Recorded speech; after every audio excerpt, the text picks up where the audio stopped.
Hello everyone, my name is Tim Sales. I appreciate being on tonight's webinar. What I'd like to do for you is basically walk you through the ARIIX business opportunity, and it's a way for you to build your own business using the resources of ARIIX. What I also want to do is that I want to teach you something that I've learned over many years here, perhaps 2 decades, of how to evaluate a network marketing business. And so let's just, I'm going to go ahead and jump in here. And my background, for those of you who do not know, I started out in the small town in Tennessee called Hickson near Chattanooga. And then I went into the military shortly thereafter and went into the Special Forces where I defused bombs underwater. I was out in the Persian Gulf on board the USS Missouri, also known as the Mighty Mo. And there was they would fly out a professor to teach us college courses at night. And so if you wanted to advance, you could take college credits at night. And so I attended one of these courses, and it was in personal finance. And as I was learning about savings and real estate and things like that, one statement that gentleman, that professor, stated in passing. It wasn't even any kind of a lecture or anything. He just said something in passing. And his statement was, to make good money, you either have to own it or sell it. I guess that gentleman should earn a commission off of everything that I've ever done, because that thing hit me, and I couldn't get it out of my mind. And then several years later, when I got transferred back to the States, I lived in an area called Indian Head, Maryland. It's where they hide all of the bomb squad guys. And so I was tucked away there, and I had wanted to go to settlement on a house. And so it struck up, and I didn't have enough money. And it struck up that, that phrase that gentleman said, to make good money, you either have to own it or sell it. And so I sort of went through the newspaper, and I was looking for something that I could sell. Now, mind you, I would have never fathomed in a million years that I, Tim Sales, would be capable of being able to build my own business. I wasn't in a space or a place in my life that I thought that I could do that. And so it was above my reach. And so I just wanted to sell something. And so I answered an ad in the newspaper. Long story short, 5 years later, I was making over $1 million a year, and really exceeded everything that I'd ever fathomed that I could ever achieve. And so I retired at that time. I spent the next 2 or 3 years playing, and then after that I thought I would become a passive investor. And so I looked at franchising to basically, I had the money to be able to pay the franchise fee. I would hire an employee to handle the various different franchise ideas that I had. And then I would pick up an extra $5,000 to $8,000 a month off of these franchises. That was my strategy. And as I began to study their business plan, now mind you, I'm not a business guy. I'm just a simple guy that stumbled onto something in network marketing. And so I basically started working at figuring this out. And I remember looking at a map and saying, you know, how do you choose a location with a franchise? And I figured out that whatever location I chose, I could draw a 20-minute circle around that, and that would be about how long somebody would be willing to drive to my location. And so any brick-and-mortar business is going to basically have about 20 minutes outside of their area for people to drive to them. Maybe if you have a really great restaurant or something like that, people will drive 30 minutes to an hour. But, man, it better be good.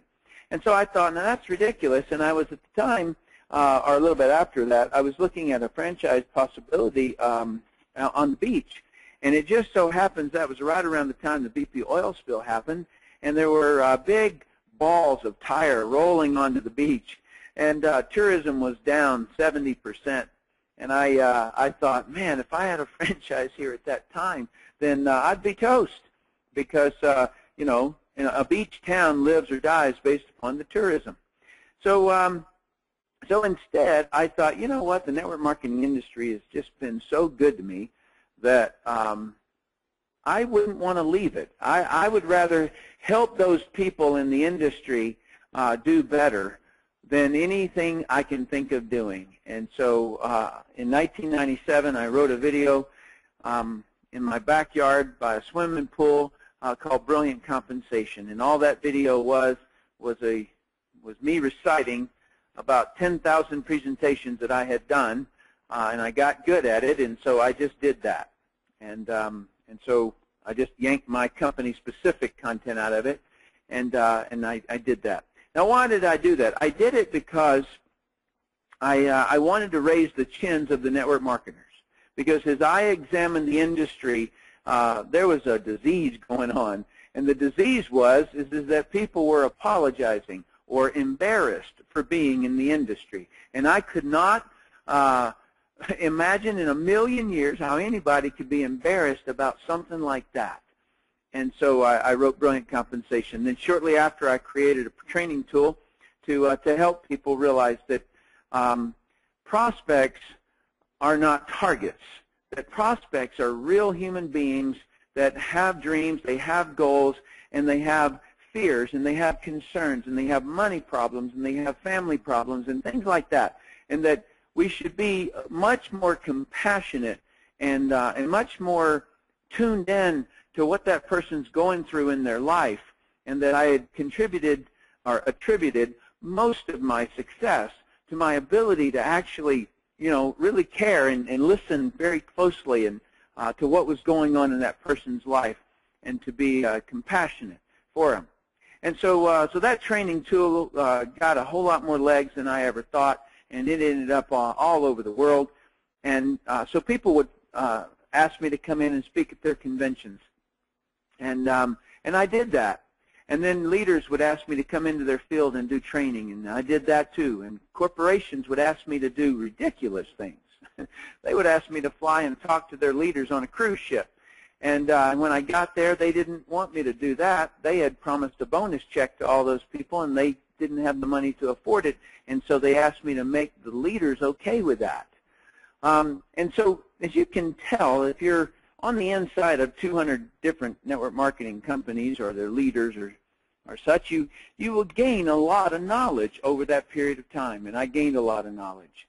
And don't think for a second that I wasn't offered an opportunity or two, or 200, or 2,000, or 10,000, and that I wasn't offered money. I was offered a lot of money, ridiculous amounts of money that for me to put my name on it. But and the reason that people would offer me so much money was because they had figured out that I was an ethical person, and that everyone knew that I was an ethical person, and that if I put my name on that company, then it would mean great things. And so as you advance in your awareness, and as you advance in your influence, then the cost of communication is very high. In other words, you can hurt people, you can harm people. And so I would, and never did, ever accept any sort of any offers whatsoever. Even when I was flying out to help this one company that was being attacked by the Federal Trade Commission, no, he was being attacked. That company was being attacked by a gentleman by the name of Barry Minkow, and Barry Minkow had other motives, and so he would short the stock, and then he would had a buddy at the Wall Street Journal or something, because they would release this article about the company USANA and try to drive the stock down. And so I called a buddy of mine who was in USANA, and I said, I'm sure you guys got this covered, but if you need any help, let me know. And so I ended up talking to a gentleman, and he said, Tim, let me fly you out, because what you're having to say here is very helpful, and I'd like to fly you out. And I said, no, I don't want you to fly me out. I'll come out on my own dime, because I'm an ambassador for the industry, and I'd really just like to help you guys. You see, if I had accepted payment for something like that, then I would be indebted to them. You see, anytime you're offered money, people don't understand that there's a catch on the other side of that money. And so I was never okay with the catch on the other side if I had no idea what the catch was. And so I would never do that. And so I flew out and I helped this company. And it was much like many other times I'd helped companies, okay? And so we got the job done. We got that guy put in jail for what he was doing. And now the media never came back and said, hey, you know what, we're so sorry that we wrote all those negative articles about network marketing. We didn't know that that guy was a scam artist and that he was scamming us. You see, they never do that. But so my job was sometimes dirty, but you don't get the credit necessarily, and I wasn't looking for the credit. I was just being an ambassador. Well, oddly enough, that group of people that I did that for ended up becoming very much a friend to me. I saw the way they operated. I saw their integrity. I saw the way that they treated their enemy, which was respectful. And little did I know that that entire team that I had worked with, pretty much, the president, the vice president, the chief financial officer, the gentleman who did so much of the international market stuff, they all reached down and grabbed their briefcase and they walked out of that building and started a new company called ARIIX. And that's the company that I finally said, you know what, this thing ticks off every single item that I would have ever wanted to research, ever wanted to prove before I would join a company. And so that's what we're going to be talking about. This is, I am not a kind of a person who would do something, if you can imagine the mindset of a bomb squad guy. They tend to, you know, my daddy used to have he was a carpenter, and he used to have a phrase that says, measure twice and cut once. And he's referring to wood. And, but in the bomb squad, you measure 50 times and cut once, right? In other words, this cut's going to really matter, you know? And so and with that same kind of a thought process, I examined and evaluated this company. But I don't want you to take my word for it. I'm going to give you the criteria, and I'm also going to give you what I found when I was searching for that criteria. And so I appreciate you being on the call here. I have to do one elementary step, even though you're probably a network marketer, and you're probably familiar with the industry, and you probably have said, hey, this is a good industry. But I'm going to reference some things a little bit later on that I would have needed to explain this part in the way that I communicate it.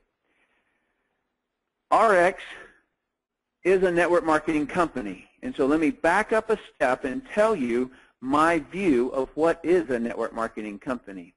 And you're looking there at your slide there. And on the left-hand part of that, you'll see that there's a building there. And that building represents the company, the network marketing company. And then that company is going to sponsor, if they do it right, they'll sponsor one person. And the reason that that's right is because if they sponsor multiple people to the company, then they are creating competitors to the company. And so if they do it right, they'll sponsor one person. And then that person gets customers, and then he feels confident because he can get customers. Therefore, he can bring on someone else and train that person how to get customers. And then that would be a retail sales organization. Very specifically, I need to make sure you understand that.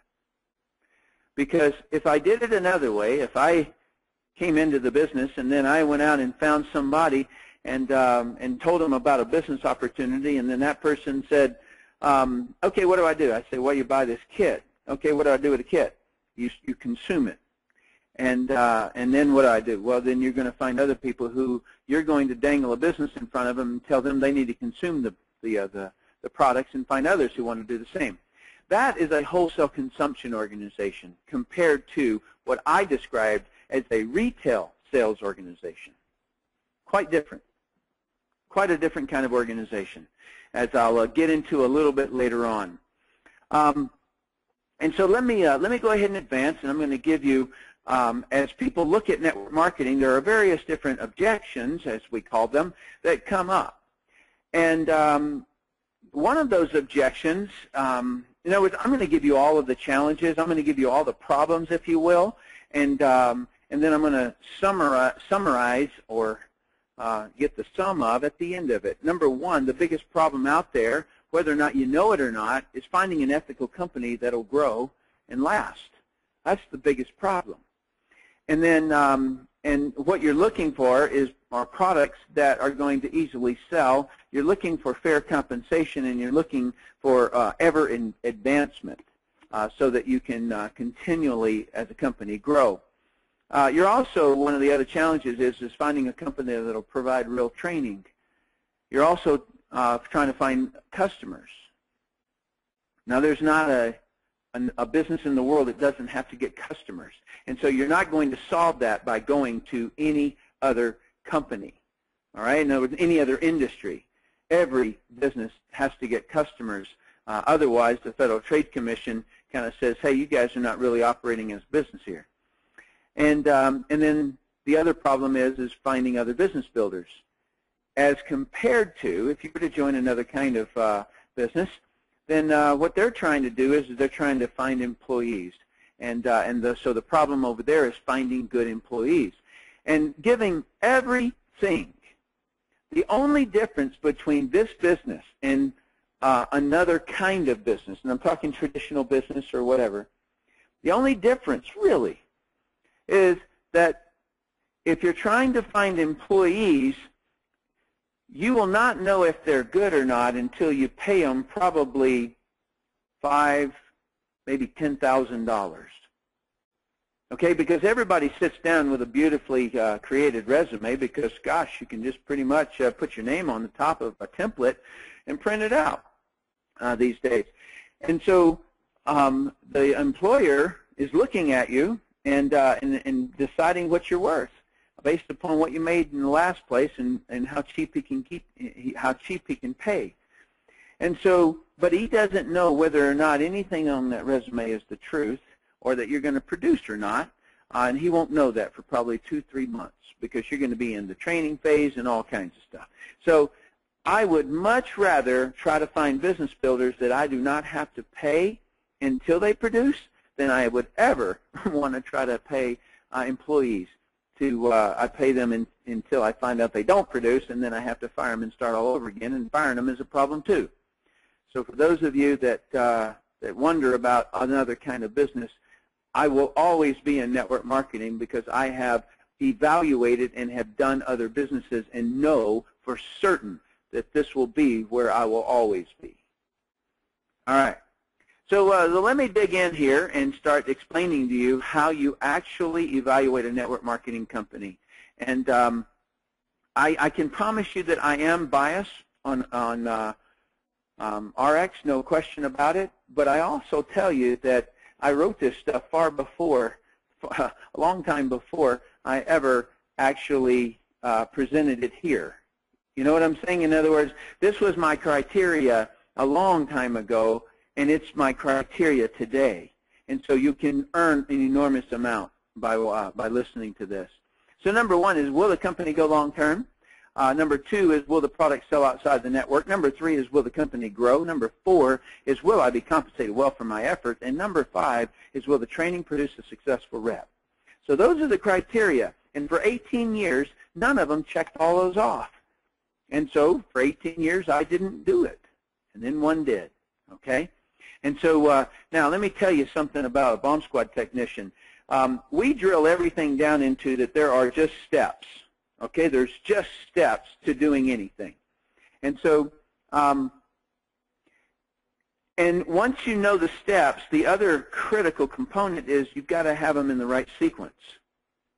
Okay, you can't throw the bomb in the back of the truck until it's defused. And so you can't get that stuff out of sequence. So the order at which you do something is as important as the steps themselves. And so I tell you that you cannot mess up the order here. You will you'll have a very difficult time. All right, or be darn lucky, one of the others. All right, so let's dive into number one. Number one is it got to be your number one evaluation point. You cannot be successful in a failed company. It doesn't matter how much you work. It doesn't matter how much you bleed. It doesn't matter how much you sweat. Okay? You will always be in that scenario. All right? Because you'll ruin your credibility. You'll ruin other people's lives. It's a very difficult thing to get out from underneath it once you've done it wrong. Okay, and so you have to choose a company going long term. The management team is the first place that you look, because companies themselves don't build, people build companies. And a company is nothing more than a container of individuals, executives, and employees who make decisions on your behalf. And so you have to know how good these guys are at making decisions. And because I worked for 7 years on the inside of several gentlemen, executives, who were not trying to impress me because they thought that they would ever recruit me. Okay? In other words, they weren't trying to impress me, and so I got to see really who they were. And so when these guys all got up and left, in fact, let me just jump over a slide, and then I'm going to come back to it. What you're looking at is the executive staff right there. The gentleman on the upper left-hand corner is Dr. Fred Cooper. He was a mathematician at the University of Utah, and then he was hired by USANA to come over and basically critique and fix their compensation plan, and he did. And they realized that he was beyond brilliant, and so they hired him on board to run their IT division. He ended up walking his way up to being the president of the company. The gentleman next to him to the right is his very good friend, who was also the vice president of sales at USANA. He's got 2 decades in this industry. He is the field ops kind of a guy. He liaison between the corporation and the field, and so he was always in the hearts of all the distributors and so forth. The gal on the right-hand side, she came from, she was starting her own company called Pure, and boy, can this woman inject life into you. I am telling you, I've never been around anyone who had more of an intention to save the world and is, by gosh, going to do it. I mean, that's the kind of gal she is. And when I heard her, she was actually on a recruiting call trying to recruit me to be her master distributor for Pure, when, long story short, she decided that what we had, she wasn't going to miss. And so she came on board. As a matter of fact, tomorrow night, we're going to do a webinar with that gentleman in the middle there, Mr. Mark Wilson. He's going to be the person doing what I'm doing right now. He'll have a completely different perspective than I do.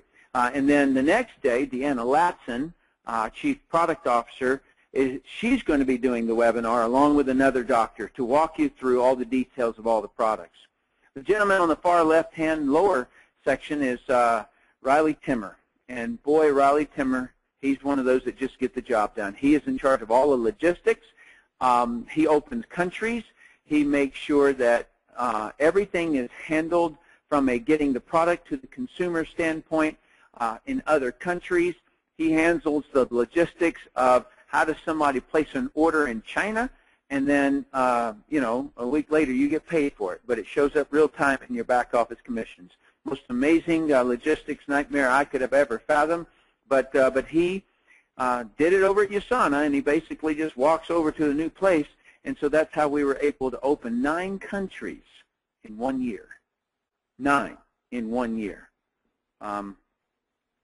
Ridiculous. Like, that is just, you know, impossible. And China was one of them, and I know companies that have been trying to get in there for 10 years, but we got in pretty quickly. The gentleman on the right-hand side, he is quite a bit, he is very lean in that picture, and if you had seen his before picture, you'll know that the products that we have to offer are incredible.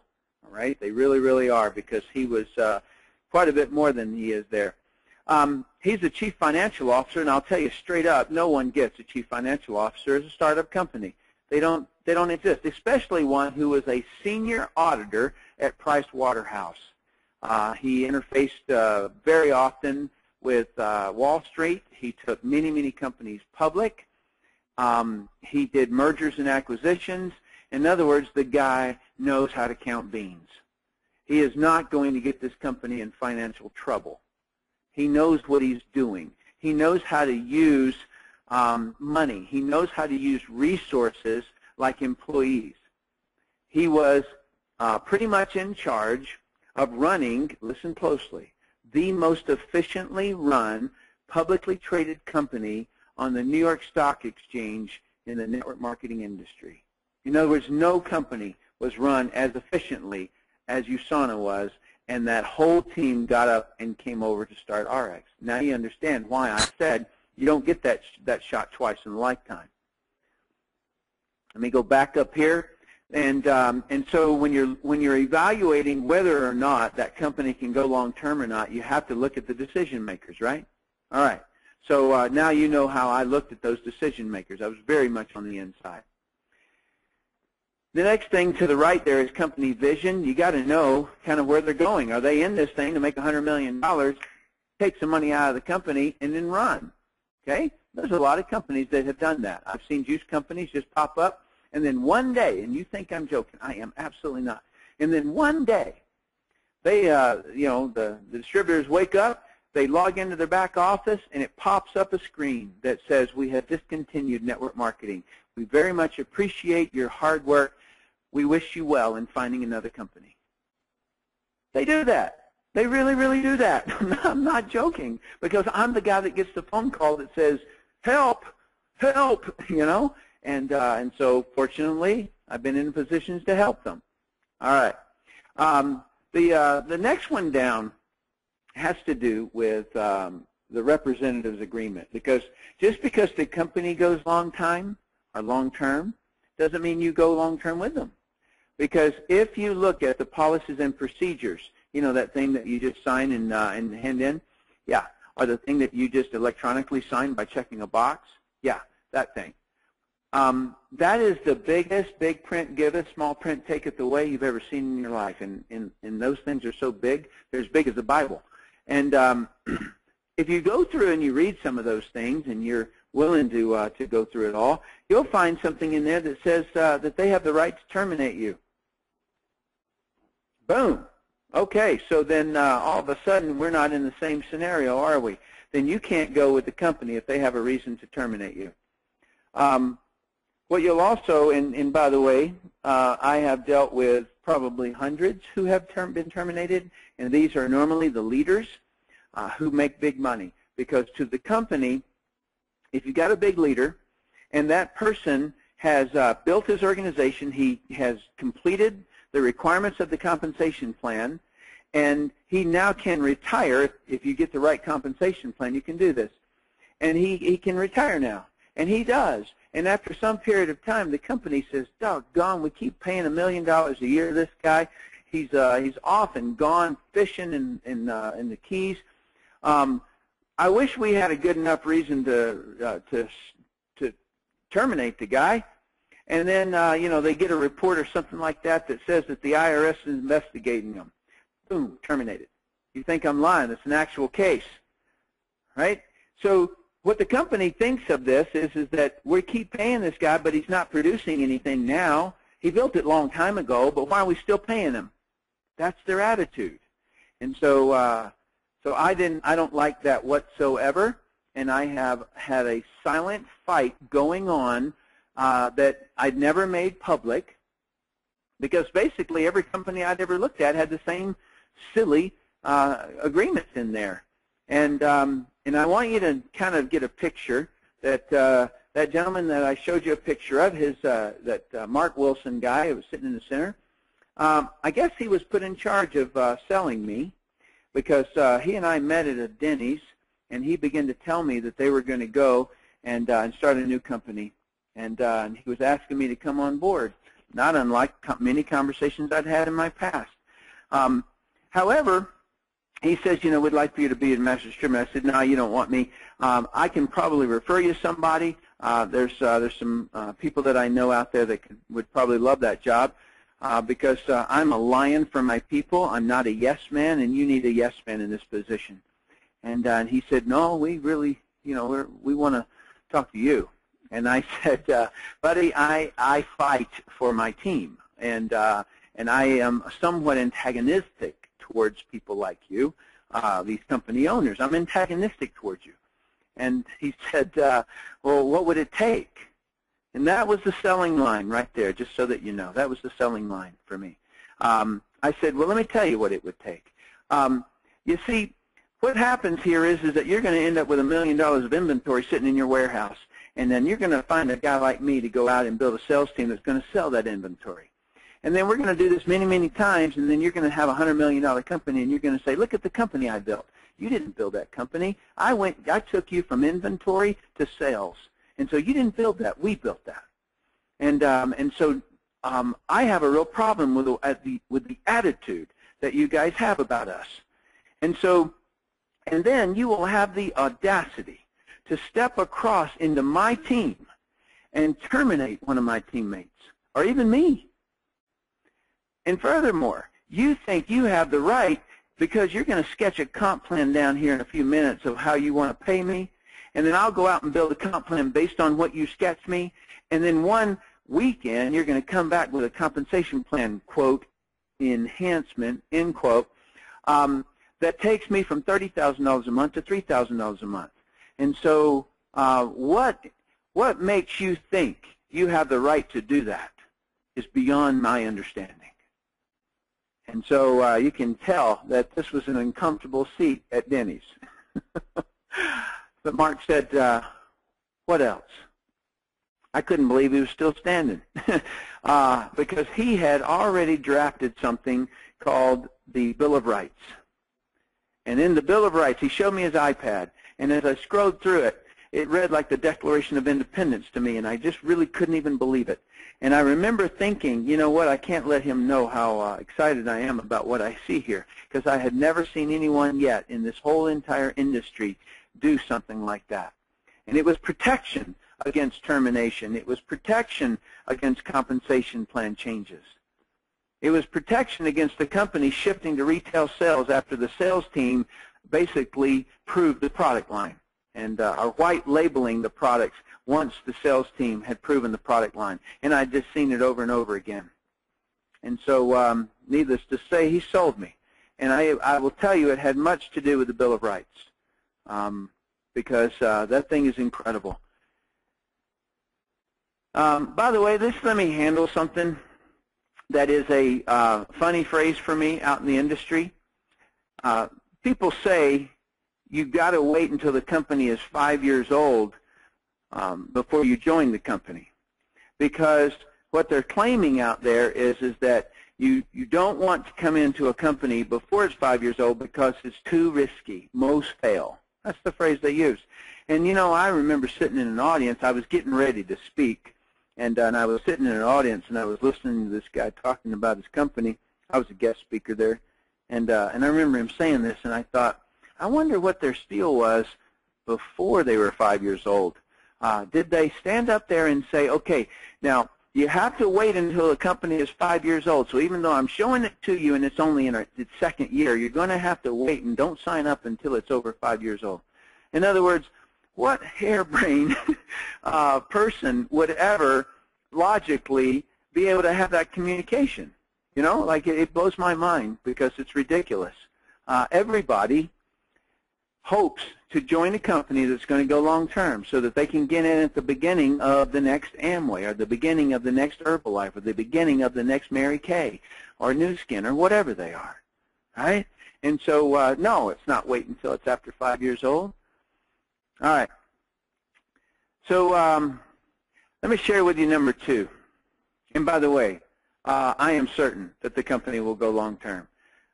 And obviously, I say that by saying I bet my life on it, because I was certainly willing to bet all of my income on it, and have.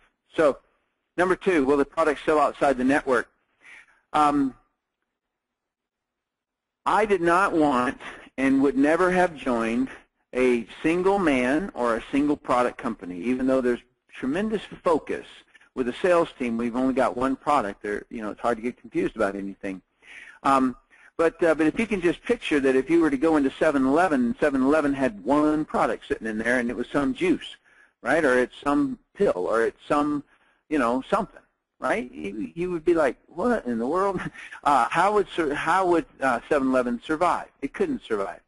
And so I don't like that necessarily as a concept, and I don't like the ridiculously silly stories of there's a great wise man who was walking along, a dusty path, and he stepped on some fruit, and it squished, and he looked at it, and he, took it back to the lab, and it ended up having more umpty-umps than any other thing in the world, and you need these umpty-umps. It's just as the goofiest thing in the world, and so I didn't want anything like that. I was looking for a company that's very innovative, that's on the top of research, that's on the top of finding the very best service or the very best product or the very best technology, something. In other words, like I wanted them just to always be out there looking for the greatest things, because as I said earlier, we are business owners, and we want to build our own business using the resources of the company. And so we want a latest technology kind of concept. We want something that we can go out and get customers on and it be on the forefront, right? And so I didn't want something like that. And so I want to explain two other concepts, and one of those is the product life cycle of a product, as well as divisions. And let me start with divisions first, because I think that's going to help you the most. Let me go backwards just a little bit. I'm going to tell you a quick story about how this came to be, so that you are just rock solid in understanding how critical this is. Because if there were, once I got past the company and I get into products, if there were one area that I would say is what really makes ARIIX an entirely different breed, not just a different company, but one of those innovative, rarely do you catch something like this early kind of companies, is that they see something that I explained to them about what they needed to do. All right, so I'm out there building in a skincare company back in 1989. I got to $20,000 a month in my first year, $65,000 a month by my second year, and then I got out of the U.S. military. So I'd done all that part-time. And then about 2 weeks later, I get hit with a Barbara Walters saying that we're an illegal pyramid scheme, action is imminent. It's hard to recruit during times like that. It didn't matter how much I tried. I climbed in my car and I drove all over the country where I had teams, but no one showed up, and if they did show up, they certainly didn't bring prospects. And so I thought, man, just no one will build. And so I grabbed one product out of the entire product line that we had, and it was a nutrition product. Everything else was skincare. And so I pulled this product out, and the name of the product was Interior Design Nutritional. And it was just one product. And so I took the distributor agreement, and I just put a piece of tape over the top of it, and I wrote Interior Design Nutritional's distributor agreement. And so that was the way I began to recruit. And I got a phone call from the company one day, and they said, Tim, you're the only guy in the company growing. What are you doing? And I'm like, nothing. Because I knew that it was wrong, but I could not survive in any other way. And so I ended up telling them what I was doing, and they said, you got to stop that, but what can we do to help you? And I go, it's like we need a new company.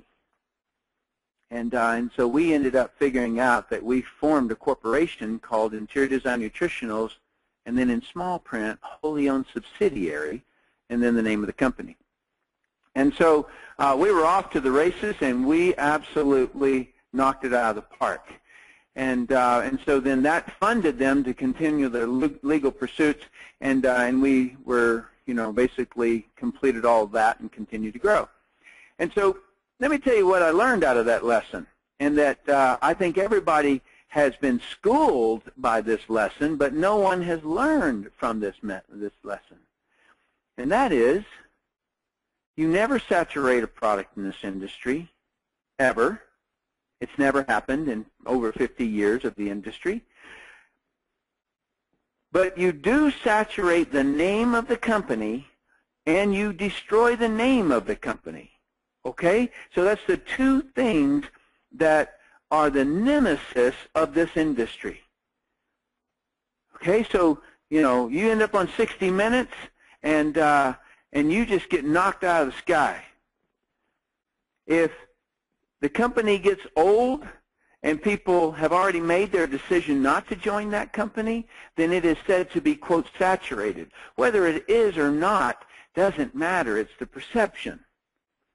And so if what we do instead in this company is that the name ARIIX is not really the thing on the top of the flag, and so it's not the target, then what we will have done is we will have insulated ourselves, if you will, from this ability for a news company to just, knock us between the eyes, baseball to the forehead.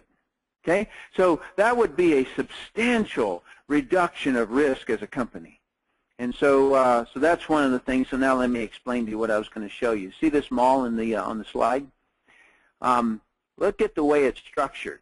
You've got an anchor tenant on the right-hand side. Let's call it Saks, Fifth Avenue.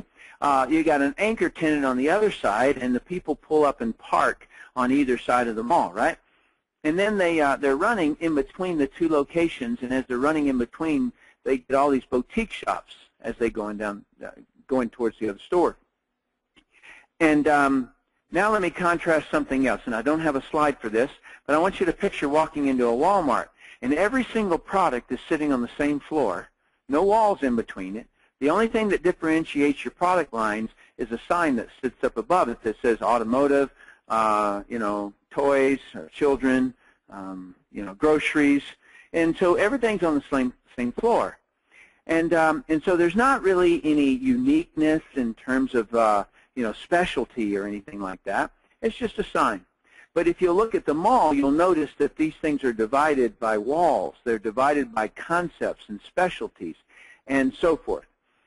So the way that I pictured the correct network marketing style of a business would have been that you create an extremely unique nutrition kind of company. And the reason that you always want nutrition in skincare, by the way, is because they're consumed daily and they're consumed by everybody, pretty much. And so that creates a strong stability in terms of your product. And so if you were to build the anchor tenants, get them good and locked in, you would also be able to create a little bit of a boutique environment. So let's just say that we started Healthy Baby Academy. And Healthy Baby Academy would help mothers have healthy babies, because when my wife got pregnant, I began to wonder whether or not birth defects are something that's, is a curse or something, or is it something that you actually cause?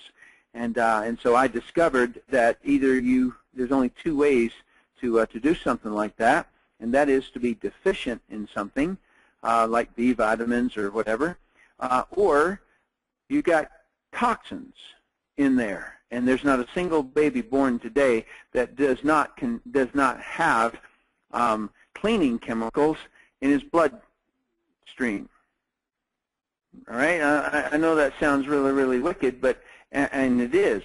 And so we decided that after all the research that I had done, that we had to share this with people. And so, when I was talking to Mark, I said, I've got a vision of something that I really want to get done in the world.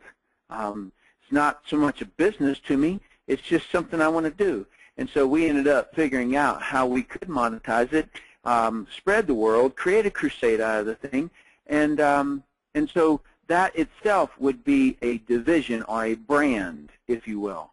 And then healthy financial, stock trading, real estate investments, LLCs and incorporations, asset protection, all of that kind of stuff. We could also have SlenderX brand, which we do. And the SlenderX brand, or Slender Eyes brand, the Slender Eyes, which is IIZ at the end, it represents the entire brand of products. Slender X is one of the products that we have. And so when you look at this from a division, and in the center you see purity water filtration, and so that would be targeted towards people who want to save Earth's drinking water, and boy, does it need to be saved. And so with that as concepts, then it would attract a group of people who would want to just build purity or just build Healthy Baby Academy. That's their focus. And so they would join and they would recruit people into that particular business, and then they would sell products to people who want that kind of product. All right. And so that would be far better than me selling a juice out there, and if they didn't like the taste of the juice, then I can't give them anything. And so I found that it, number one, not only insulated from being shot out of the sky, but the other thing is that it allowed a different breed of people to come in to build a network marketing business. And then there was one other thing, and I'll show it to you in a slide a little bit later on. Okay, so in our nutrition side, we have a product. All right, so everybody has vitamins and minerals, right? And so there's no sense in doing something that everybody else has because it's really just a commodity. And so if you're going to have a commodity, it's cool as a consumption product, but it's not cool to try to go out and market it because they say, I can get those at Costco for half the price. And so instead, what you've got to do is have something unique. Our uniqueness on these are they're genetically modified organism free. And if you don't know what a GMO is, Google it, because it's very, very damaging, and has been proved to be very, very damaging despite what the company Monsanto tries to do. And so we went to market and we created $32 million in sales in our first year with basically those products right there. And we didn't even have the RestoreX on the end, which is a detox product. All right, and so we have a lot more products than that. But I just want to give, this is an overview. This is not detailed.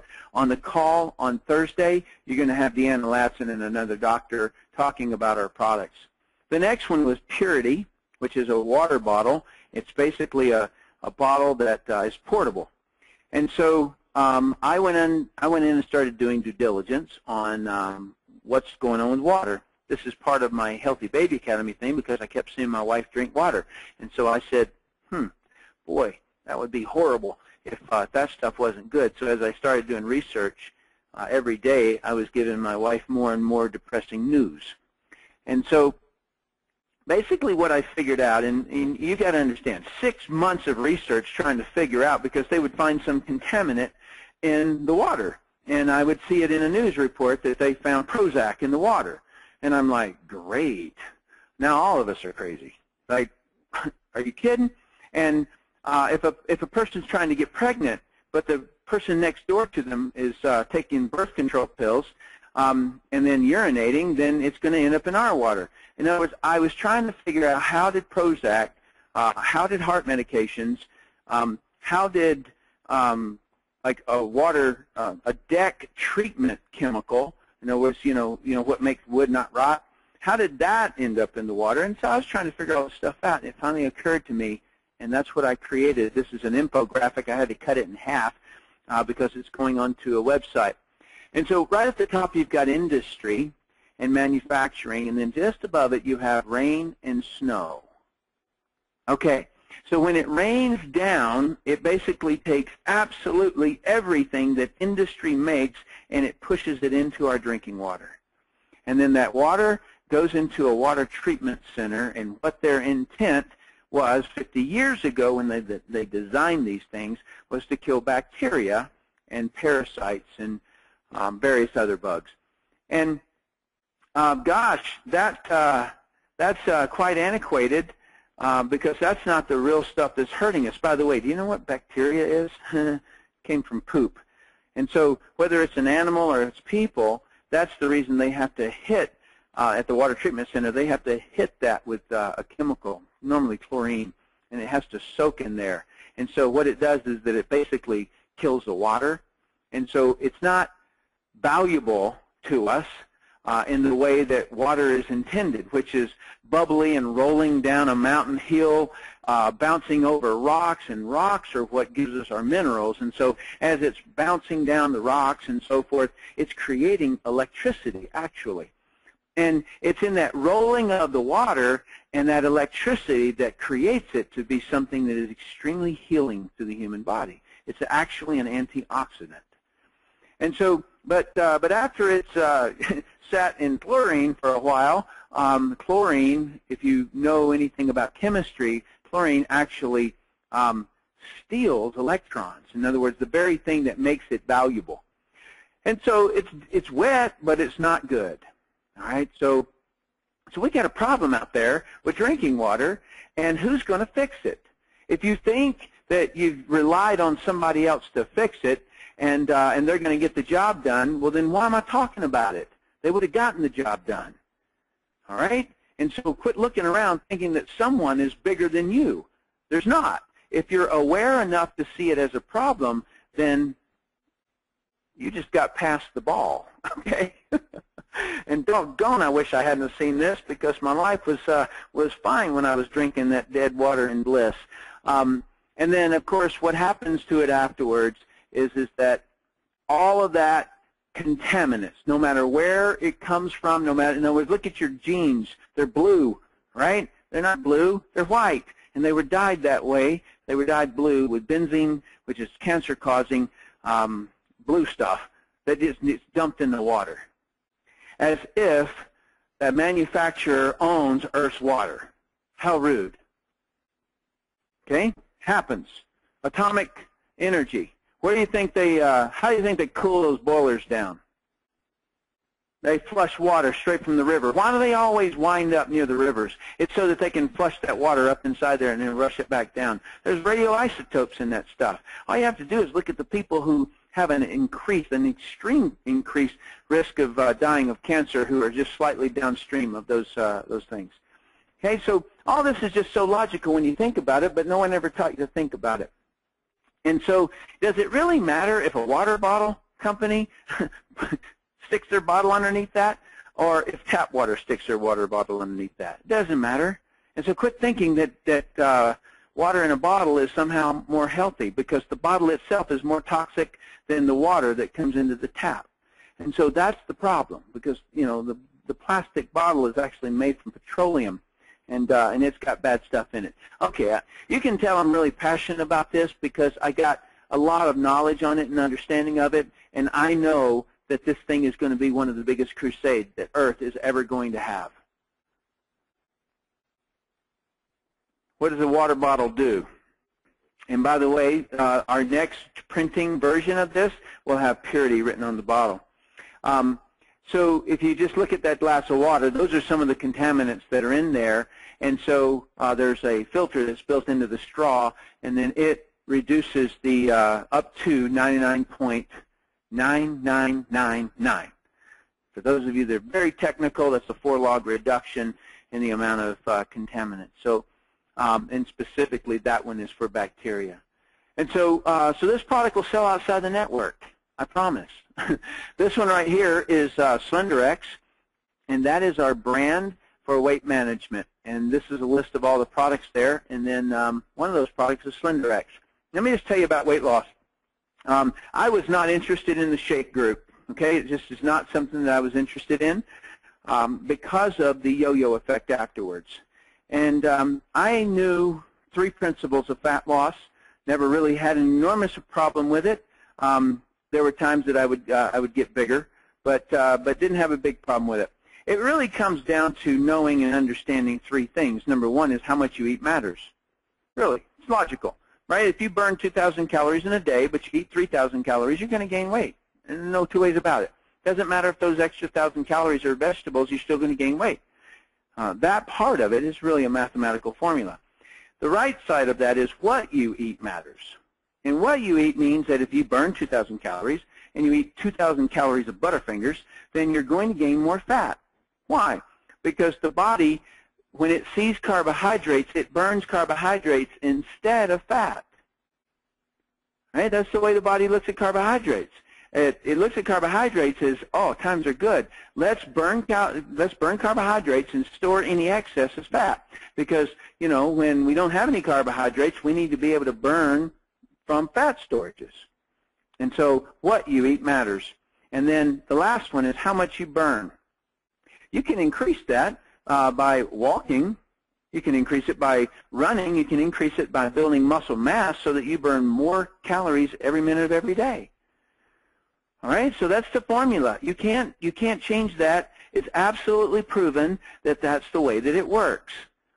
And every doctor, and see, and this is what I love so much about what we're doing, is that if you were sprinkling fairy dust over the top of your product and claiming that you're going to lose weight because of the sprinkling of the dust over the product, then you look like a fad. You look gimmicky. And you're not going to get a doctor who's going to go, wow, that's interesting. Because they're going to say, just eat a balanced meal, just do this or whatever, okay? But here's what I know about these three little sections that I just showed you. And that is, the only people who get success with that are people who have incredible discipline. And the nickname that I have given SlenderX and Accelerate, those two bottles right there, is liquid discipline. And I'm not kidding you. And it's not because it tastes awful and it causes you to not be hungry. It does reduce your cravings for sugar. There's no question about it, and carbohydrates in general. It works, and I'm going to save this for the technical people because it works so darn well that I don't have to be technical. I can just have conversations, and I'll tell you exactly. Well, let me tell you a little bit. What it does is that you put 2 drops underneath your tongue. They did a clinical trial to prove this thing, and I'm so glad they did because everybody is under such confusion about it. On group number 1, what they did was fed them the recommended diet.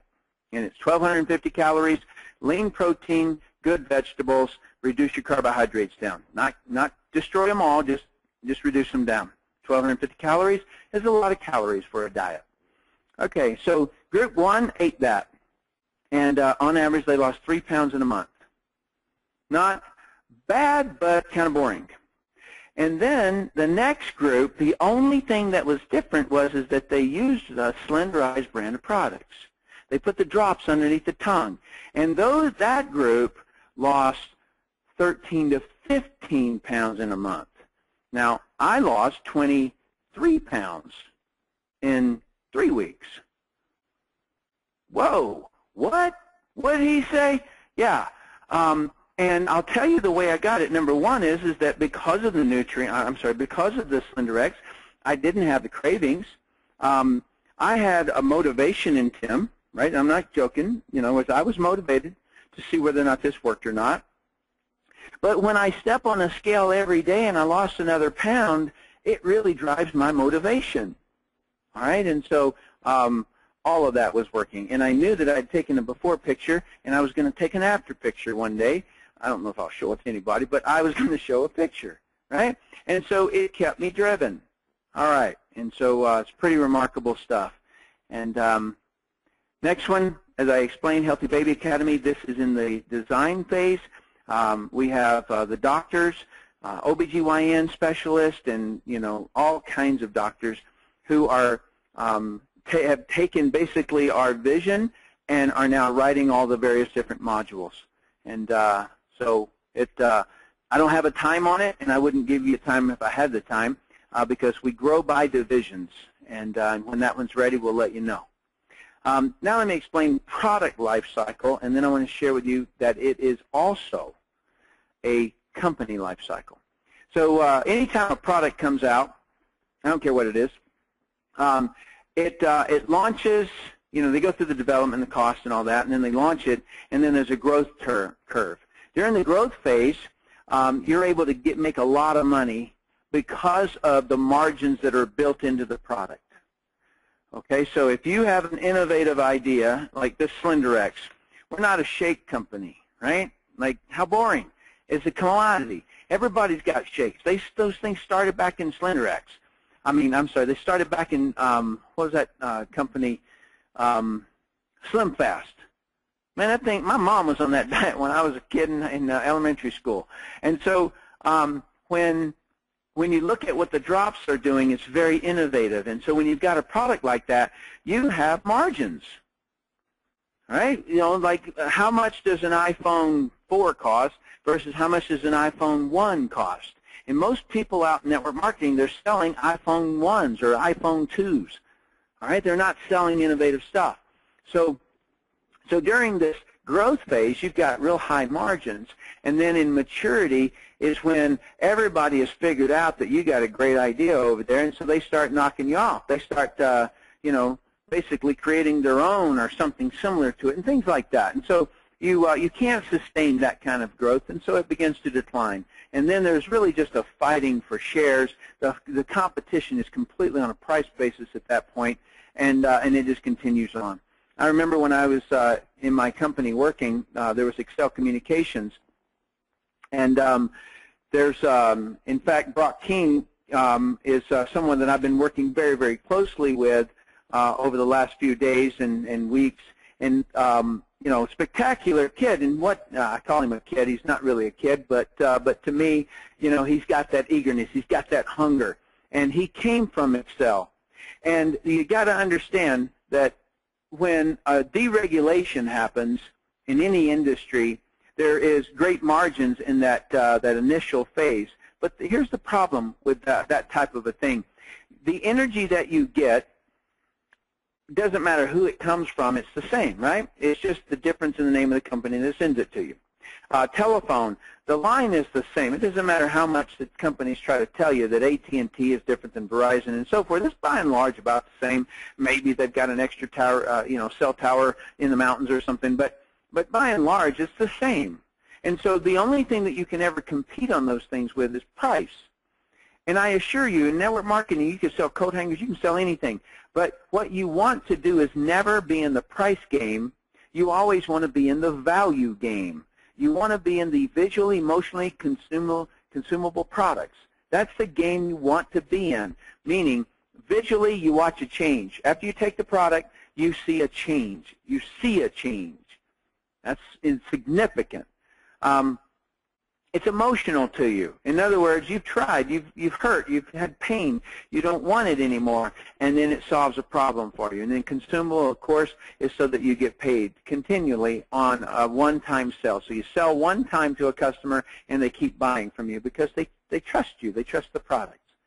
All right? So that's ideally what works. And so when you get into, and I'm not saying services are bad, and so I won't label it as a service. I'm labeling it as a commodity, because it doesn't matter if you're selling shakes that everybody else has, you know, and you just spin it a little bit differently. You call it a challenge instead of a diet, right? And so you've got to, you know, do a bunch of marketing hoopla in order for anybody to take recognition to you.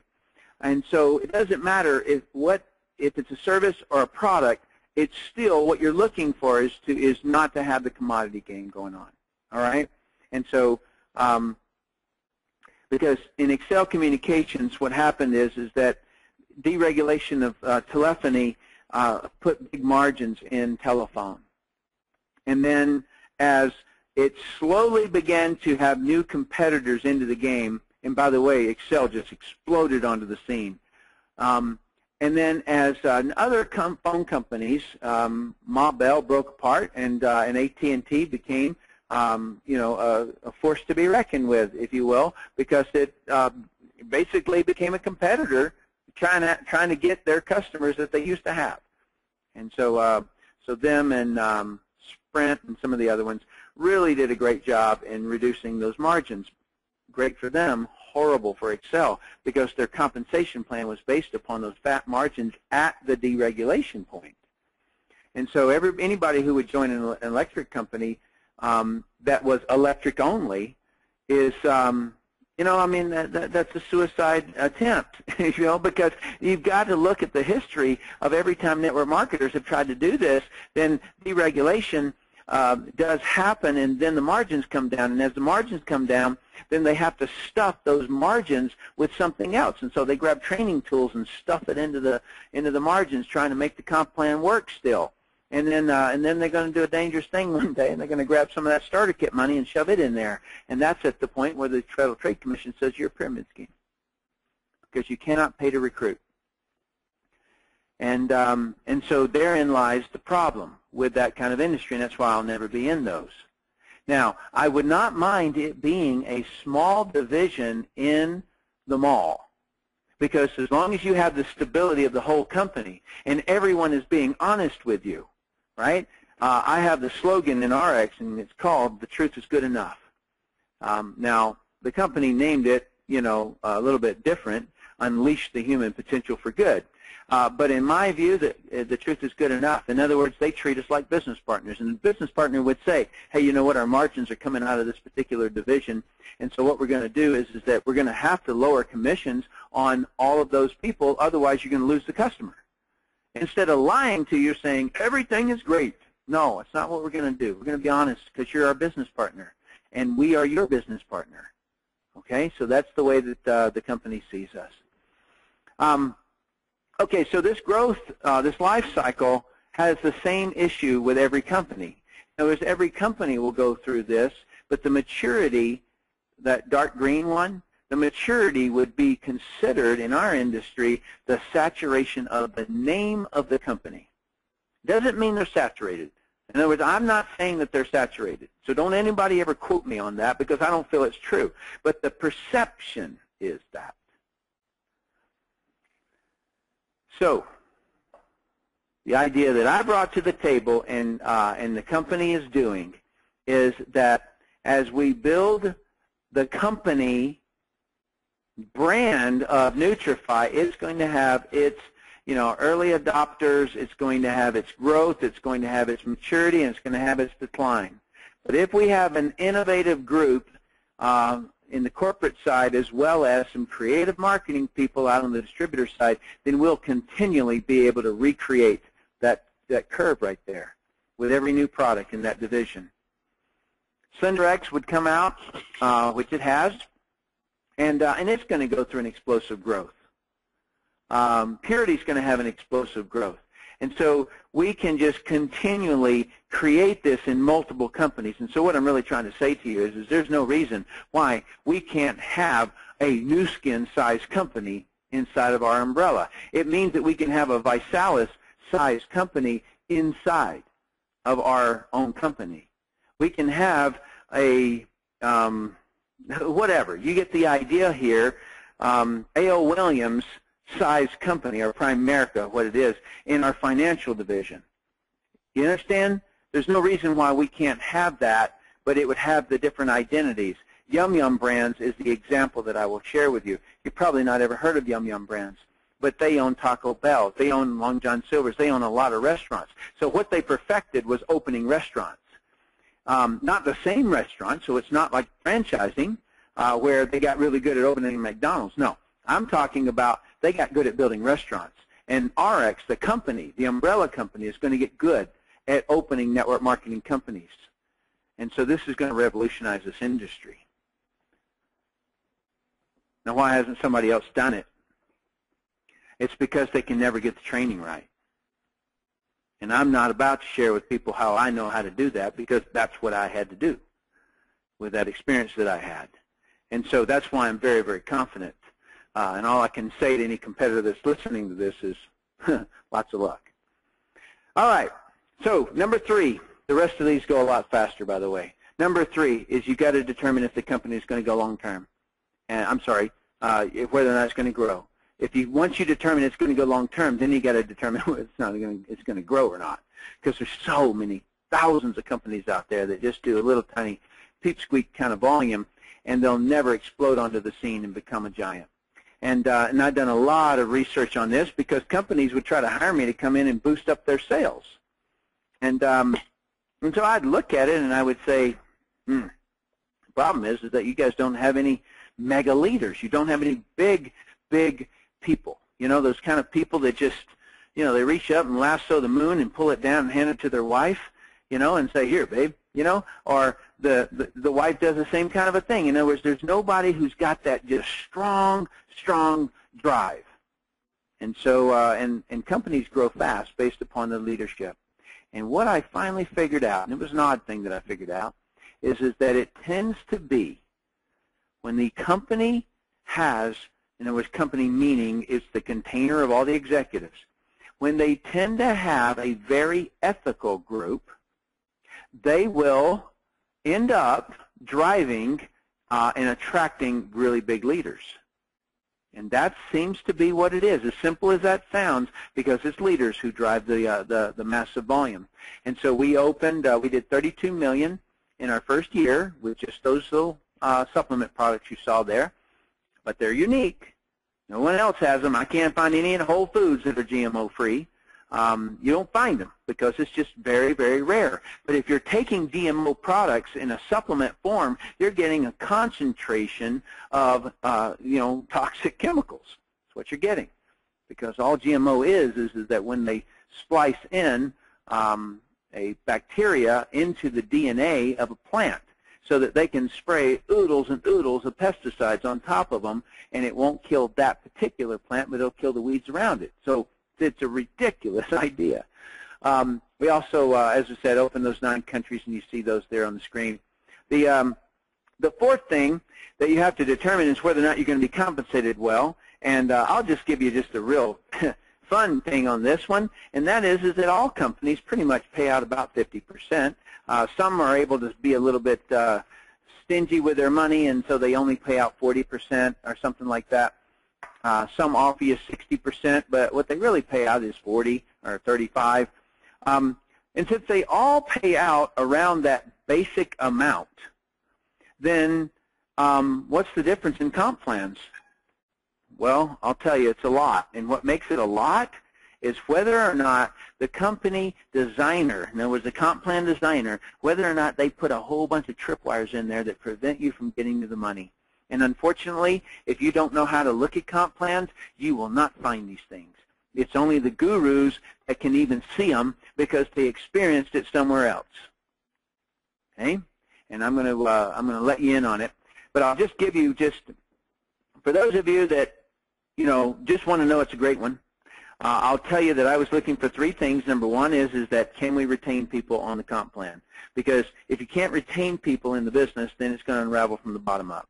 And so they handle that by saying you get 4 people and your products are free. So if you get 4 people on $100 a month, then you make enough money to pay for your $100 a month. You get the idea.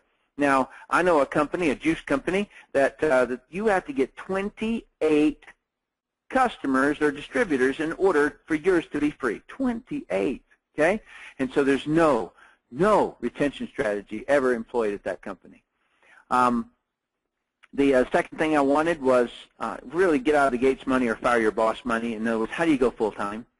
And the way you go full-time in this company is that you basically, if you can just picture a peace sign, and you build on your pointer finger, you put about $14,000 a week of volume in that leg, and then your middle finger, you put about $14,000 in that leg, and you're making $2,000 a week. Okay? You're making $2,000 a week, and that can normally send a person doing full-time. And then the other thing that I was looking for is that the long-term retirement money. And most comp plans are not designed to let you retire. And so you have to be really stingy, right? In other words, if the company knows that we're talking to people about how to build something so that you can retire, but then they write things in the comp plan that you don't realize it until you've got a team built, that you realize that you can never retire. And so I needed to attract those people out there who had built big sales teams but couldn't retire. I needed to show them, hey, if you do it again, you can be able to build up to where you can retire. And so that one is quite substantial. So I'm going to switch applications real quick here, and I'm going to sketch this for you if technology will actually work for me. Hang on just 1 second. All right, so if I can just get somebody to send a question or something like that and just let me know whether or not it's actually up. If you can see a different application in front of you instead of that PowerPoint, that would be awesome. Thank you. What we've got here is that what I just described to you about the peace sign and things like that, I'm going to come back to that. The first thing I want to do is that whenever you see somebody draw a circle, I want you to know that when I draw a circle, I don't see it as a 0. I see it as a human being who has a dream and goal to own his own business, and I'm there to help him. Okay? So the word V, volume, is out there, and when I said if you hold out a peace sign and you build $14,000 of volume in one of those fingers, then you get something. And so I want to just describe what is volume. volume is made up of really three things. Number one is your retail customers. And so when you go out there and you get retail customers, then they count towards your volume. When you yourself are a wholesale consumer, you're getting the products at wholesale. And so you're a wholesale consumer of those products. And that's very, very logical because you couldn't sell something you yourself hadn't tried or were using. Right? So it makes logical sense that we'd want to be consuming the products. And then the third one is made up of what I call exploratory volume. And that is that you're listening to this and you know, maybe something intrigued you. Maybe you said, man, I need one of them water bottles when I go camping. Maybe you said, gosh, you know what, I could lose some tonnage here. Maybe I go on that ARIIX, right? So when you have that in your head, you'll want to try products. And that's exploring the business. All right, and you'll buy a kit because the company has put together a kit. There's little kits that are slenderized kits. There's, you know, bigger kits or smaller kits that are purity, and then there's bigger kits that are a cross-section of the whole package, right? So that's going to be like the mall where you get a little bit of everything in there, and so that you can evaluate all of it, right? So these things right there, they're called kits where people try. And those are one-time sales as opposed to your retail customers who hopefully they're reoccurring and your wholesale consumption is hopefully reoccurring. All right? So that right there represents volume. Now, what I described to you earlier where I showed the peace sign, you're going to think, well, this is a binary. No, it's not. Okay, there's two kinds of real compensation plans out there. Number one is called a binary. And what that means is that that you bring in a person there and a person there. And then you can add someone here, or this person here can add somebody here. And the same on this side. Okay, so it's got two organizations going. The benefit is that you get to build infinitely deep in order to make up that $14,000 of volume. In other words, you can go 6,000 levels deep, but as soon as you hit $14,000 of volume, then it kind of cuts off right there. All right? But you get to build infinitely deep. But you don't get to build infinitely wide. You only get two.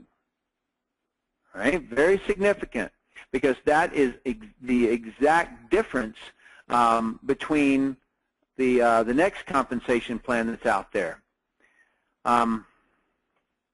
And that is a uni-level is what it's called. I'll never understand why in the world it's called that, but it goes like this, is that you bring somebody in and then you bring somebody else in. And you see that as I add people this way, I'm going infinitely wide, but I don't get infinitely deep because I'm only allowed to get a number of generations deep. So I get, you know, this would be my second level, my third level, my fourth, and then it cuts off, right? And it might go 5 levels or 7 levels or whatever.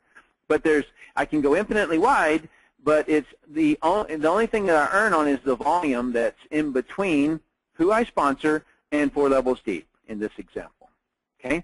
So there's infinitely deep, but not infinitely wide, and then there's infinitely wide, but not infinitely deep. And so what is ARIIX's compensation plan? It's both of these. And so we do infinitely wide and infinitely deep. That is what our compensation plan. And we have a number of patent pendings on this particular comp plan because when somebody figures out what we're doing, and some have, they just look at it in awe. It is incredible, and we are the envy of the industry because everybody wish they could have gotten or created or figured out how to do all that we do. Not only do we retain people because of the slick way that we did that opening thing where you just get 4 and your products are free, because anybody who's really knowledgeable in this industry knows that if you get people making as much money as they're consuming, they will not leave you. Make them a lot more than that, and you know, they're going to tell everybody about you. And that's the whole strategy. So I pretty much already showed this to you, but I'll just communicate it again visually, is that you build an organization like this. And so every time you sponsor somebody, you're basically putting them in one of 2 places in the beginning, because this is the way that it works. What's the real value of building a business like this is the concentrated effort that everybody is building down one line or the other. Okay, that's the real advantage. And then it's going to hit a point down here to where they've got $14,000 of volume in the week and $14,000 of volume here, and then you make $2,000 a week of income. But what happens next is what makes us unique. And so what that is, and I'm just going to run down here real quick and grab another color, is that as soon as you do that, you can now build right here.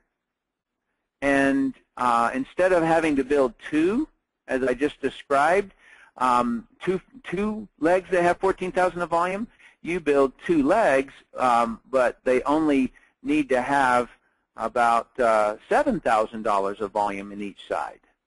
Okay, and so the two of those combined together of $14,000 of volume makes you another $2,000 a week. And so, in other words, you had to do half as much to make the same amount of money.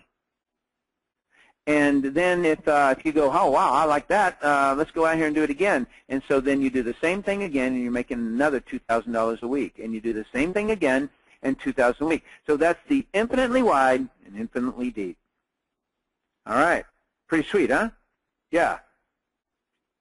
It's like two combined together. Exactly. Okay. So now, what the company also did, I had this real problem, and the real problem that I have is I never work comp plans. I almost don't care the way they're designed because I work people. Because, you know, I may have, let's just say I'm working down an organization and I find someone like Todd, or I find someone like a buddy of mine named Steve, or I find somebody like Brock, right? So I say, hey, I want to help this person. I want to work with this person. And I hate it when I work in that person and then all of a sudden, like let's say I find somebody like in a uni level, and I find them down on my 6th level or something. It's like, oh, bummer, man. I don't get paid on that. And so I will go work somewhere else, right? And I don't like that. And so the company gave us the most incredible thing I've ever seen. Others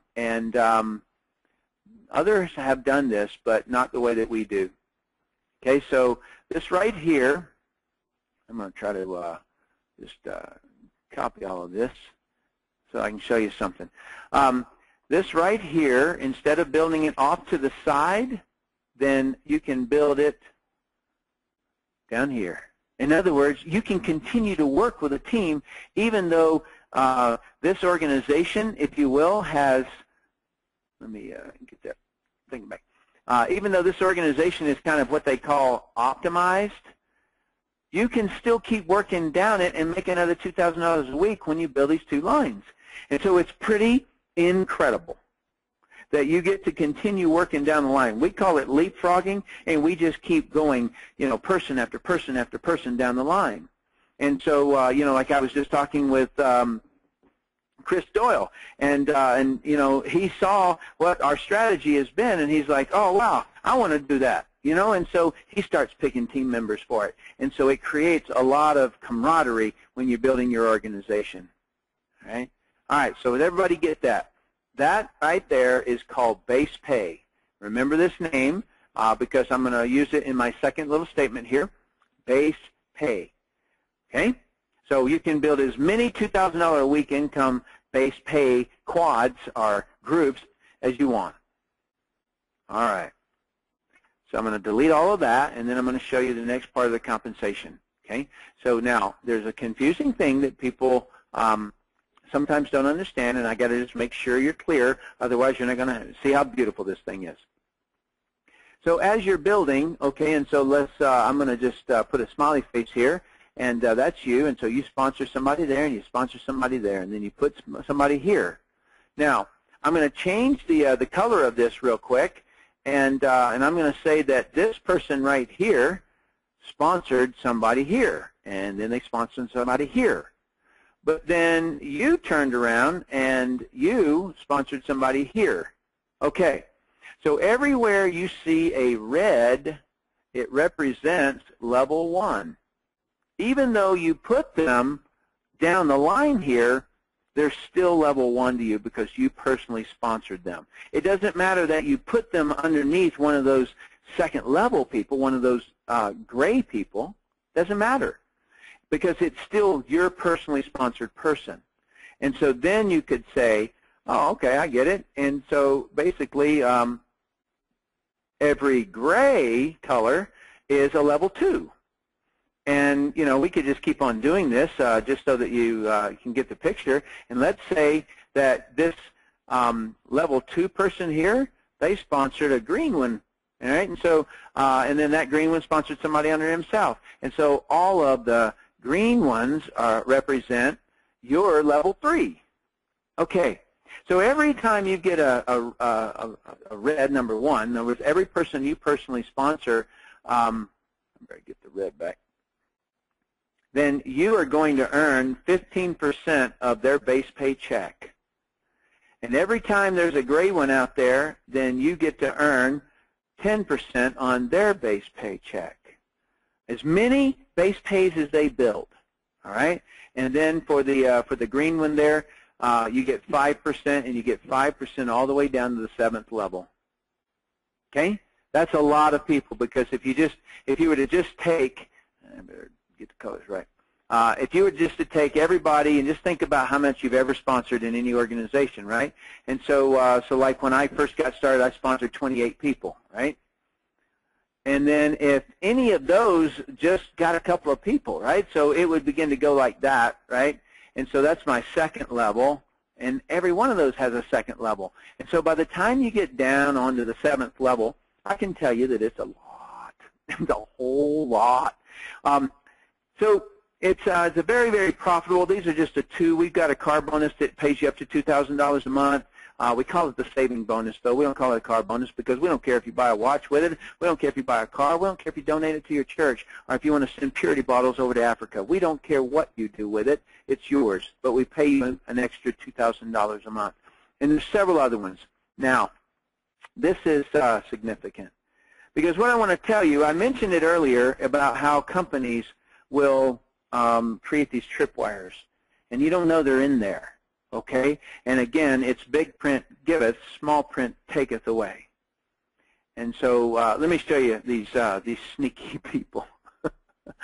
So let's say that somebody else was describing this to you of another company, and they say, we pay matching check bonus 5% down up to 8 levels deep. 8 levels deep. And you say, wow, that's better than you guys. You guys are only 7 levels, right? But let me show you something. What they say is up until your first bronze person. What does that mean? That means that if this person right here, let's say, became a real builder and they built a massive organization, not even massive, just mediocre, then you get cut off right there. In other words, you don't get 8 levels on that. You get 8 levels on all the duds in your organization. You don't get 8 levels on all the studs. Now, isn't that horrible? Isn't that tricky? Right? When I was reading about this, I was like, oh my gosh, you've got to be kidding me. They actually want you to not make leaders. They want you to have a mediocre group because then they don't have to pay out as much money. All right? And so you got to watch those tricky ways that they write that stuff. You know, it's kind of like when I read about it, I always say, oh man, that's one of those, you've got to place your order on the 5th Sunday of the month of February, and it's got to be between 12 noon and 12:02 noon, right? Like, it's like, come on, just pay me what I'm worth here. Pay me on my production. That's the way that I feel about it. All right, so let me jump back over here now I've shown you the compensation plan, and go to the next section, which is my final section. The last one is, will the training produce a successful rep? And now I've got to take you back up to the 3rd slide that I showed you, which was this picture right here. Because in my opinion, this is where the heart enters the business. And it's a requirement of mine to build a successful company. Now, it's the 5th one, and so it's way down the list. It doesn't have as much importance as number 1 and 2 to me. However, and I put it down the list because even if the company doesn't have it, then I could do it. I could still do it. All right? So here's what I'm going to explain to you, what I have to say about this one.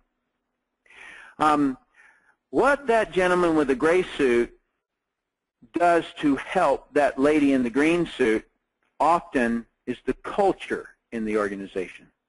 It's the culture. In other words, how much training is provided, how much care. Because, see, when that gentleman right there in the gray, when he joins that company, and the company has everything that he needs, going long-term, product sales outside of the network, it's growing like crazy, you know, it's got it. It's going, right? The comp plan's good. What does that individual most need now? He needs help. And so whether or not the organization has the culture of real training or not is going to make or break whether or not these people are successful. And so I'm going to go back to my discussion with you about how I was trained in the bomb squad. Everything has a sequence. I'm sorry, everything has steps to it, and everything has a sequence to it. And I was an F- student in high school. They passed me because I could wrestle, but I was an F- student. So how in the world did I get to where I could defuse bombs? It was training. As a matter of fact, what's the difference between an infantryman and a Navy SEAL? Training. What's the difference between a high school basketball team and a college basketball team? Training. What's the difference between someone who sings in the shower and someone who sings on Broadway? Training. Talent too, but training. It really, really is. And when you really look at it, that's what differentiates ordinary from extraordinary is training. All right. And so that very much has to do with the culture of how does the leadership work with their people and how does it get passed down the line, because today we've got some advantages that we haven't had before, and the advantages are we can use technology. But at the same time, it's the culture of how we train. And so I'll give you an example. We're doing an event up here in Park City, Utah. And what we're going to do is that we're doing drills, all right? And these drills is that, you know, on the first day we got some doctors coming in, and we're just talking about how to lose weight, all right? The doctors are talking about how they're helping their patients lose weight in their practices. And so it's completely a product event. It's for people who want to lose weight, and it's for people who are chiropractors and doctors and wellness people and things like that, personal trainers. And so that's who it's for, as well as people like you who look at it and go, I'd like to learn about that. And then the next day, we're going to tell you all the objections that you'll ever get when you're trying to sell SlenderX. And then the person who's handling that objection is Deanna Latson. Deanna Latson's our Chief Product Officer. And she's going to say it in such a way that does not get us in trouble with the FDA, which is a product claim. And so she'll tell it to us, and then you're going to turn and you're going to get knees to knees with the person sitting beside you, and you're going to do drills practicing your delivery until you get it right. And that's what real professionals do. They train until they can't get it wrong. An amateur will do it until they can get it right once, but a professional will train until they can't get it wrong. And so it's the culture. And where does that culture come from? It comes from me. When I told you I was a lion for my people, now you understand what I was talking about, is that I know the best trained team wins, always. All right, so now I'll go down to the training and just let you know, as soon as you come into the business, you're going to go into the back office and you're going to have training modules that I created. And so you're going to learn about ARIIX as a company. You're going to get introduced to every single one of those people because I set them down in front of a camera and I said, you tell these people what you are committed to doing for them. Don't you tell them why you joined ARIIX. I want you to tell them what you will do, and they did, and they knocked it out of the park. All right?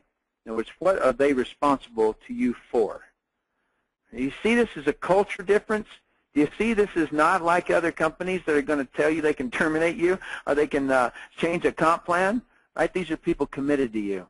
Then you're going to learn about their product philosophy. Then you're going to learn about your industry. If you can't describe what a difference in the pyramid scheme is, number one, you could become one just because of the way you talk. And so you got to know what the difference is. And then also for you to be able to differentiate it for your prospects. You got to know what inviting is all about, how to do it right.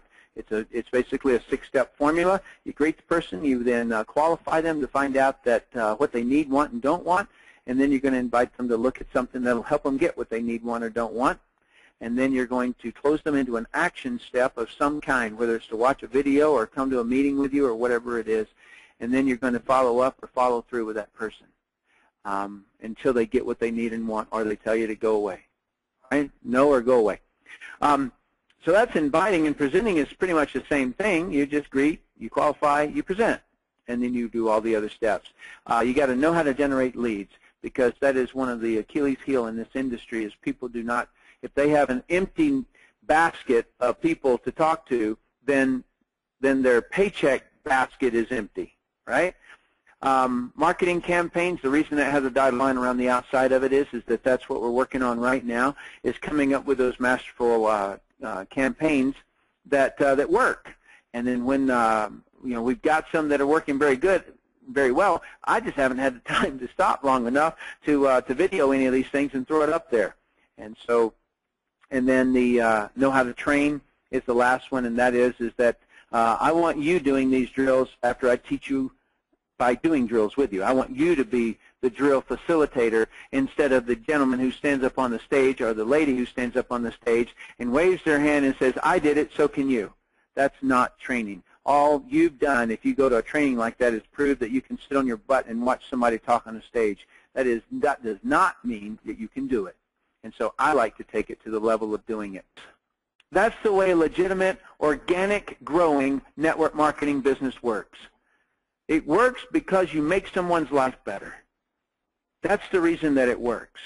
It does not work when you seduce somebody into the business because of a business proposal. I'm not saying that there are not legitimate mall sellers who realize the big picture of this and can go out and they can show people the whole concept of this company and have people buy that elite pack so that they can try all the products and go out and sell the whole mall. I'm not saying that at all. But not everybody is a mall seller. And it is the recognition of that that has had much to do with my success.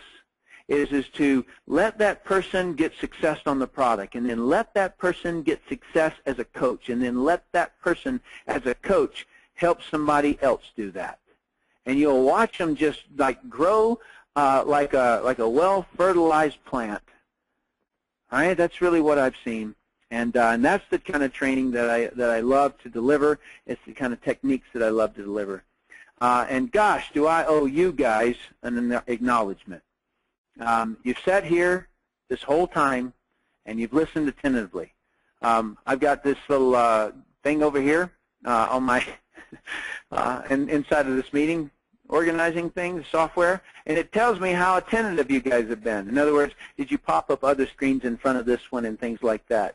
And you guys have been on it like blue bonnet, man. I'm telling you, never seen anything like it. And you guys have stayed on. And so I appreciate you. You're hungry to learn, and I see that. And so I'm very, very impressed. I look forward to working with you if you do choose us. And if you don't choose us, it's all right. Okay? Go out and enjoy what you do, because I love anybody who has a dream. I love anybody who chooses network marketing as their profession. If we don't get you, maybe we'll get you next time or something like that, because I assure you we will still be here. All right? I want to look through real quick here. I've got some questions that have come in. Is the company publicly traded? No, and we do not have the intention to become publicly traded. Who owns the company? The company is owned equally by a group of the executives that I showed you pictures of. And then the company has allocated. They asked me if I wanted to become a shareholder, and I told them, no, I don't. Now, they looked at me like, what's wrong with you? And I said, look, guys, my team that I will build will not look at me the same if I get my compensation in a different way than what they get their compensation. And so I need to be just like them. When I bought my starter kit, I pulled out my credit card, and I paid for it. I'm not going to take a buy-in, because that cheapens me. I would not have the confidence to tell you that you should come in on an elite pack. I couldn't have done it, all right, if I didn't, or the Blitz pack or whatever else, okay? And so what they did instead of giving me the shares is that they carved out a group share, if you will, and that was the people who get them there. In other words, the people who make them big, in other words, the leaders, then they are going to allocate basically, if you look at it, the evenness of whatever they make, they're going to share with the company, with this group called the Founders Team. It's not a good old boys club. You got to earn it, as well as you got to be ethical, because it's by invitation. And so they're not going to just say, hey, this guy, raped and stole downline from other sideline members. He has closed meetings. He does all these kind of things that are not for the greatest good for the company. And so we're not going to invite that person. And so then that team is shared. So no, it's not publicly traded, and it will not be. And the ownership is made up of those people right there, the pictures that I showed you. So when you really summarize everything, you're looking at that you build your own business. How I started this. You build your own business, but utilize the resources of the company. And that those resources are, number one, management experience. Number two is the leadership and country expansion. Number three is the product and divisions. I didn't mention this during there, but you can completely go out and build purity. That's what you're building. That's the identity. And that's why you can go to purity.com. That's why you can go to slenderize.com. And these are divisions that are by themselves, if you will. And so if, let's just say a mother wants to build Healthy Baby Academy, she's under the identity of Healthy Baby Academy. All right? It's a own subsidiary of ARIIX, right? And so that way that we never saturate the name ARIIX, we just build by divisions, okay? And then the fourth one there is a strong worldwide compensation plan. That means that if somebody under you somewhere brings in someone international, they can completely be building in that country, and you're drawing resources from that or income from it. And then the last one is real training. And so I want to give you a couple of options here. These are recommendations of coming in. Now, there is, if you were just wanting to build purity or just wanting to build Slenderize, okay, there's ways that you can come in that way. This is sort of the person who wants to come in as like the mall builder, if you will. In other words, want to know everything about all the products so that you would be able to recommend if somebody comes in and they want to build purity, then you'll have used the water bottle. You'll know it. If somebody in your business, in other words, what we teach people to do is to, first thing when you're talking to a prospect is find out what they need, want, or don't want. And if that person has a passion for purity, but you happen to be building SlenderX, then you're not really going to be able to help them right there. You know what I'm saying?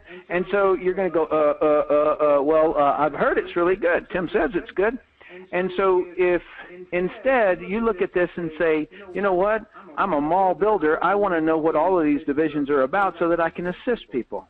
And so that's what these packs here. And so this here is called the business pack that's in front of you. It's $6.99, and if you sell 6 of these, you make your money back. And what everybody wants to know in business is, when do I break even when you sell 6 of these? Now, granted, you're consuming these products. And so, in essence, you are breaking even because you're consuming them. They're products that are really, really good. And but just purely on a business level, when you sell 6 of these, you've made $7.50. And then there's the Elite Pack, and it's $12.50. And when you sell 4 of those, you make your money back. You make $12.50 there. And so, so those are the packs. And what I recommend that you do is make your decision. If there's more due diligence that you need to do, then do it. But I really highly recommend that you not sit on the fence on this. My experience before is that those people, sometimes it was just 3 months or so, made the difference of hundreds of thousands a month. That's been my experience. And I'm not joking there, and I'm not hyping that. But it would be wrong for me not to let you know that time does matter. Now, it's more important when you get in that you do actually work than it is when you get in. So given two choices, right? So somebody who comes in and doesn't work, somebody comes in tonight and doesn't work, versus somebody who comes in and works. If you're somebody who's coming in and you're working, then you get the full advantage. All right? And then the other side is also true, is that if you wait 6 months and then you come in and you go to work, then you've lost 6 months, and that's a long time, or even 6 weeks. And so I urge you to make your decision. I've always kind of just viewed it this way. It's either A, B, or C. A means absolutely. I don't see everything that I need to know, but I see enough to know that I want to try it. And I'm going to take advantage of a 100% money-back guarantee on these products. And so I'm going to go ahead and go for it. And so if that's you, then you're one of those laser beam eye people, and I know you are. That was me. When I saw it, I was like, geez, I'm in. And I'm not just talking about this. Whatever it is that I've ever evaluated in my life, I don't wait long. I immediately make a decision and I move on it. A B means I want to use your products first. And a C is no thanks, see you later. And do you know what? The person who invited you on this call, your relationship with that person is more important to me than anything else. And so feel good about your decision. Thank the person who invited you on the call because they really, really had your best interest at heart there. And for everyone who showed up and listened in, I consider it quite a compliment that you would have just spent the hour and 10 minutes with me. And so I very much thank you.